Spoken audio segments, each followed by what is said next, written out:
রাধে রাধে বন্ধুরা, তোমরা সবাই কেমন আছো? আশা করছি তোমরা সবাই ভালো আছো। আমিও রাধারানীর কৃপায় মোটামুটি অনেকটাই সুস্থ আছি। তো দেখো, এখন আমি সকালবেলা স্নান টান কমপ্লিট করে নিয়েছি। আর আজকে জানো তো, আমি সকাল থেকেই ভেবে নিয়েছি যে আজকে আমি সব কাজ আমি তাড়াতাড়ি করে আর দুপুরবেলা একটুখানি ঘুমাবো। তো সেই ভেবে কাজ করতে আরম্ভ করেছিলাম, কিন্তু যখনই আমি ভাবি যে তাড়াতাড়ি করে কাজ করব, সেই দিনই আমার কেন জানি না আমার ভীষণ লেট হয়ে যায়। তো আজকেও আমার সেরকমই হয়েছে। তো এখন বাজে সকাল 7:30 মতো, আর এখনও দেখো আমার বাড়ির কোনো কাজই হয়নি। রান্নাবান্না তো দূরে থাক, এখন আমার নিজের ঘরটাও এখনও গোছানো হয়নি, এরকম একটা অবস্থা হয়ে গেছে। তো একটুখানি স্নান টান করে সে কেবল স্কিন কেয়ার করতে বসেছি। আর ঘোষ দাদু চলে এসছে, এদিকে ডাকছে দুধ নেওয়ার জন্য। তো আমিও এখন গেছিলাম দুধ আনতে। আর এই ঘোষ দাদুটা জানো তো, আমাদেরকে প্রত্যেকটা দিন দুধ দিয়ে যায়। আমরা যখন বাড়িতে নাও থাকি তখনও আমাদেরকে ওনার পাত্রে করে উনি দুধ দিয়ে যায় এখনও পর্যন্ত। মানে আমি বিয়ে হয়ে এসে থেকে দেখছি, তার আগে থেকেই নাকি উনি দুধ দেন, কিন্তু এখনও পর্যন্ত উনি 10 টাকাও আমাদের থেকে নেন না। আমি যখনই দিতে গেছি তখনই বলে যে ভগবানের জন্য দুধ দেবো, আবার টাকা নেব। ওনার নাকি নিচে থেকেই খারাপ লাগে। আর উনি যখন বলে আমি বলি থাক, তাহলে তোমাকে দিতে হবে না। তো আমি এখানে দুধ নিয়ে চলে এসেছি, একটুখানি নিজেদের স্কিন কেয়ার করে নিচ্ছি। এখন যেহেতু ঠান্ডা পড়ে গেছে আমাদের এখানে না, সব জায়গায় ঠান্ডা পড়ে গেছে। তো আমাদের এখানে একটু একটু কম আছে, তবু আর কি গা হাত পা কেবল একটু মানে ফাটা শুরু করছে, টান ধরছে আর কি। তার জন্য আর কি একটুখানি গায়ে হাতে একটু বডি লোশন মেখে নিচ্ছি সারাদিন, তাহলে আর কি মানে স্কিনের দিকে আর কি কোনো আর তাকাতে হবে না আর কি, এরকম একটা ব্যাপার। তো ওখানে স্কিন কেয়ার করে এসে এখন চলে এসেছি বিছানাটা গোছাতে।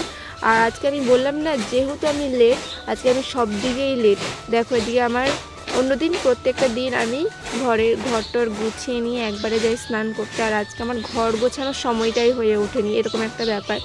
তো তোমাদের দাদাভাই ঘুমাচ্ছিল তখন, তাই আর তখন বিছানাটা গোছাতে পারিনি। আর এখন আমি খাটটা ভালো করে মুছে নিচ্ছি। আর আমি প্রত্যেক দিন ঘরটাকে ভালো করে পরিষ্কার করতে না পারলেও সপ্তাহে একদিন হলেও আমি চেষ্টা করি পুরো ঘরটাকে একদম ভালো করে ক্লিন করে নেওয়ার। তো এখন আমি খাটটা ভালো করে মুছে নিয়েছি এর জন্য।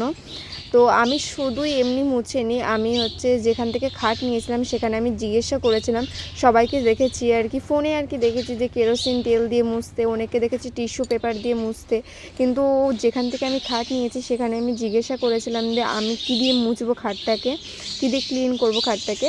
দিয়ে ওখান থেকে বলে দিয়েছে যে এমনি শুকনো কাপড় দিয়ে মুছলেই হবে, কিচ্ছু ব্যবহার করতে হবে না, যে কেরোসিন তেল বা জল কোনো কিছু না দিলেও হবে, এমনি শুকনো কাপড় দিয়ে মুছে নিলেই হবে। তো আমিও তার জন্য আর কোনো কিছুই দিই না, এমনি শুকনো কাপড় দিয়ে আর কি মুছে নিই। তো এদিকে দেখো, আমি একটা সাদা কালারের বেডশিট আমি পেতে নিয়েছি ঘরে। আর এই বেডশিটগুলো যেন আমি কদিন আগে নিয়েছি, একসাথে প্রায় 7টা কি 8টা মতো নিয়েছিলাম। সব একটা একটা করে তোমাদেরকে শেয়ার করব অন্য কোনো ভিডিওতে।